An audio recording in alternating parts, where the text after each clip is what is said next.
rapid intervention has given her a chance of life. But at this stage, no one knows how much of the old Becky will return.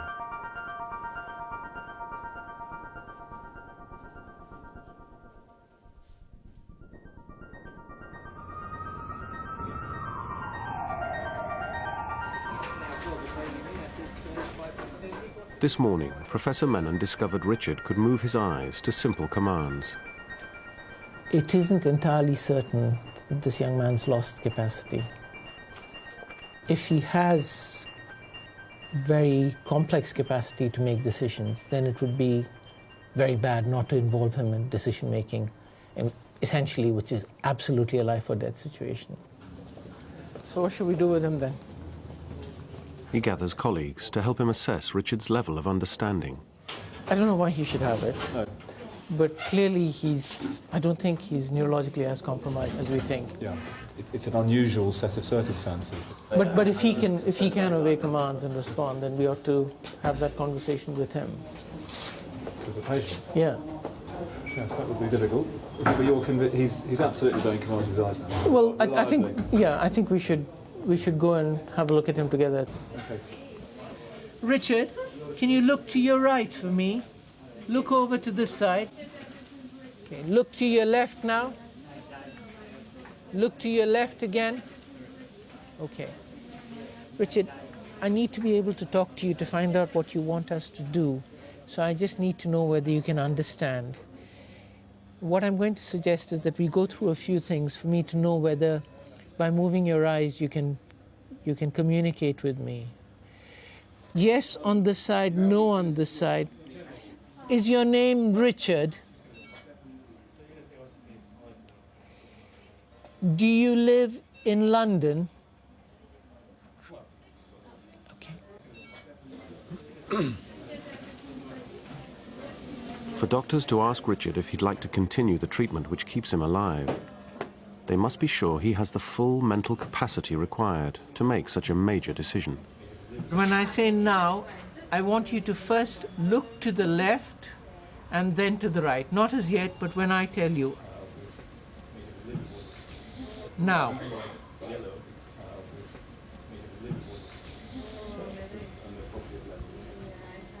So he's able to follow single commands like look to the left or look to the right. What I've not been able to get is a feel that he's able to get information, keep it in his memory, and then act on it even 5 or 10 seconds later, which obviously means it's going to be quite difficult to be certain of what his wishes were.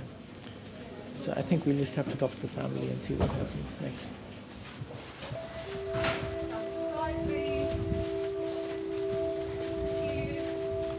Two hours after Becky's arrival, another young woman is rushed into Addenbrooke's. Samantha Clark is 18. She'd been staying with boyfriend Joe and was running late for college when she lost control of her car and crashed. Like Becky, she needs surgery to survive the swelling in her brain. But doctors have warned her family there's only a 10% chance she'll make a full recovery. She's only a babe, really, 18. She's a very jolly girl, loves parties hard. If there's dance floor, she's on it. And if her brain was still intact, but her body couldn't do anything, I think it'd drive her nuts. Her mother said we've got to give her every chance, which, yes, I agree with, but if you end up with not even Samantha, then was it the right decision? And no one can, I know it's very hard to play God. God forbid, I'd hate for my daughter to come back as a cabbage. And my feelings, I'd rather her die. It'd be hard, but I know Sam, she wouldn't like to be a cabbage.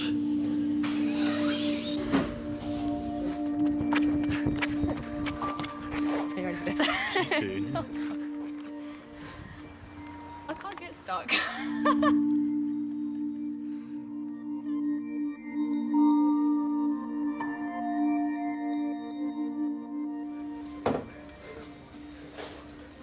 Richard's family are waiting to talk to Professor Menon, who has news about his recent discovery. Until now, the family have been clear Richard would not have wanted to continue treatment. It's very important for families to realize that they're not choosing to withdraw or continue therapy. What they do is provide medical staff with information about what the patient's views were when they were able to express those views. It's up to the medical team to make a decision as to whether you proceed with treatment or withhold it. His sister, he lived with his sister for a while, Tracy, not long back, her daughter. And Richard's been a biker for a long time, hasn't he? Been on motorbikes for a long time. And there's a friend of theirs that had a bad car accident and ended up paraplegic. And Richard and his sister were talking about this. And he said, if ever that happens to me, he says, I don't want to go on. I don't want to be like him. And plus Richard's nature as well.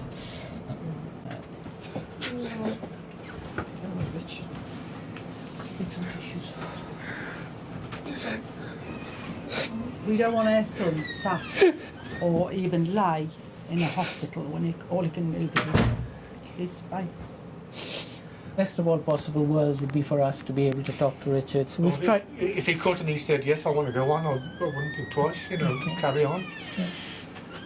Sorry, Mr. Rhodes. Sorry. Don't apologise, don't apologise.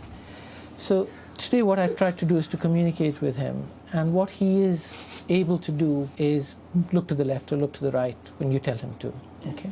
What he can't do, he's got no capacity to hold information. No. That means we can't realistically have a conversation with him and understand what he would have wanted. So that'll mean that we would suggest that we wait for perhaps a few more days. Just be comfortable in our mind, not so much about the severity of injury, but to make certain that we've given him a little more chance to declare himself in our ability to communicate with him. Not to do that, I think, would be very, very unfair.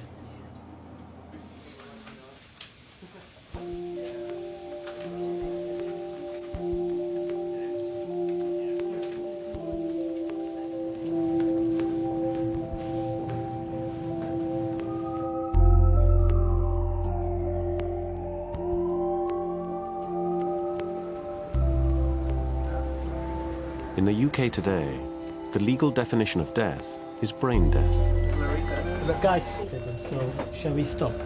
Is everyone in agreement? Yes. Yeah. Okay. Thank you very much. There wasn't something that we could fix. His brain had a lot of damage, and we think that was the reason that his heart was stopping. We can support other systems incredibly well. We can do most things, but brains we still struggle with. The body's vital organs are simply slaves to the brain. We die because these organs stop supplying it with oxygen. Hello, I've just had your wife brought into the department, unwell. She was taken poorly while she was shopping in Boots. I think we'll stop there. If a patient ends up in Addenbrook's neuro-intensive care, doctors have successfully interrupted a death.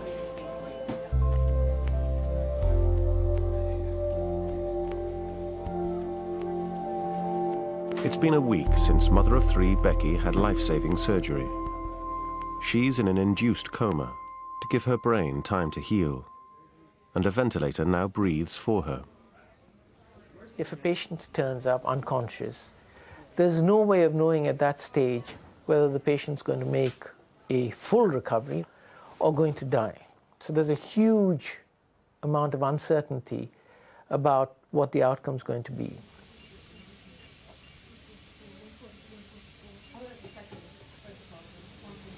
When you're put in this situation, you don't know if you're preparing yourself for never being able to speak to him again, or whether you're going to be nursing them back to health, what kind of recovery that they can have, if they're going to have recovery.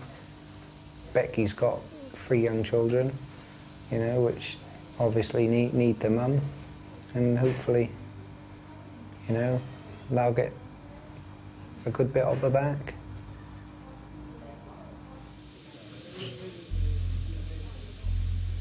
Wake up if you can, Sam. Open those eyes.